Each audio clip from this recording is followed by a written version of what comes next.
Well, in 2021, even though you were snubbed for NBA 50, you made the NBA 75. How did it feel to be in a room full of legends like that? Well, the NBA called me. They said, look, what you get now, you deserve it and more, because it wasn't done right the first time. So for me, that acknowledgement of it was amazing. And so, yeah, I mean, that was a special moment to be in that circle with all those guys. Then you had all the forwards. I remember sitting there with Bob Pettit and Carmelo and Barkley, and all of us was in like the same area. And we was all like, wow, this is surreal. It was like, we like kids in the candy store. Right, because I guess you and Carmelo were talking, and you're talking about how both of you came from Baltimore to this. Yeah. And he said, man, we both said, man, we a long way from Baltimore, huh, man? And he said, this is unbelievable. If we know it's the greatest forwards to ever play this game, it's just crazy. Well, that same year, there was an incident at an Atlanta restaurant. What exactly happened? Well, the problem was the restaurants that I went to, you know, when I went in with a friend of mine, and we wanted to eat outside. And I was dressed better than every guy in there at that time. And they said that, sorry, we can't serve you. I was like, what? And they said, you have track pants on. Like, what? I said, what is your definition of track pants? They said, we don't care. We just can't seat you.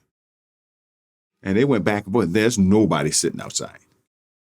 And even if I want to sit inside, it shouldn't have been a problem. But it's two white gentlemen walk up beside me. They had shorts on and button-down shirts and sandals. And she said, excuse me, sirs, we'll seat you in a minute. Let us finish talking here. And they refused to let me sit down and have lunch. And that was their big mistake. You know, because first of all, they judged me wrongly. The attire that they thought I had on to what they was looking at.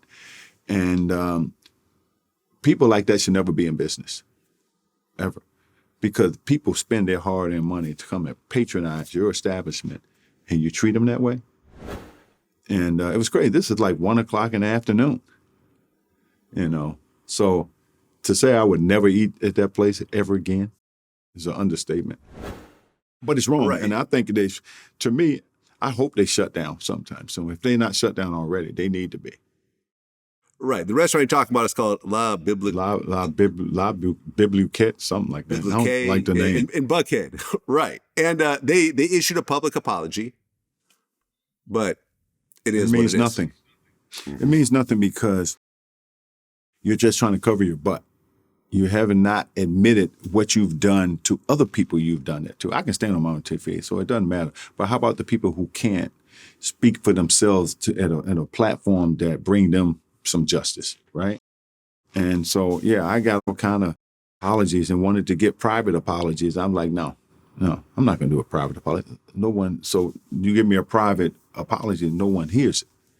So I said, no, that's okay. Keep your apologies. But it's just, you shouldn't have establishments like that in any city because it's just wrong. I mean, I'm spending my money to eat at your place and I can't eat. Okay. I mean, had you experienced anything like that before in Atlanta?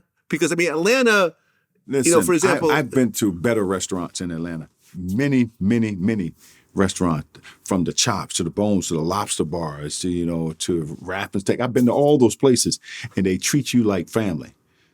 You know, here's a restaurant come from where I don't know where they come from.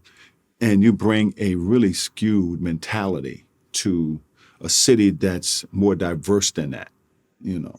And so the fact that they still up and running is a mystery. Because people like that shouldn't be in business. I agree.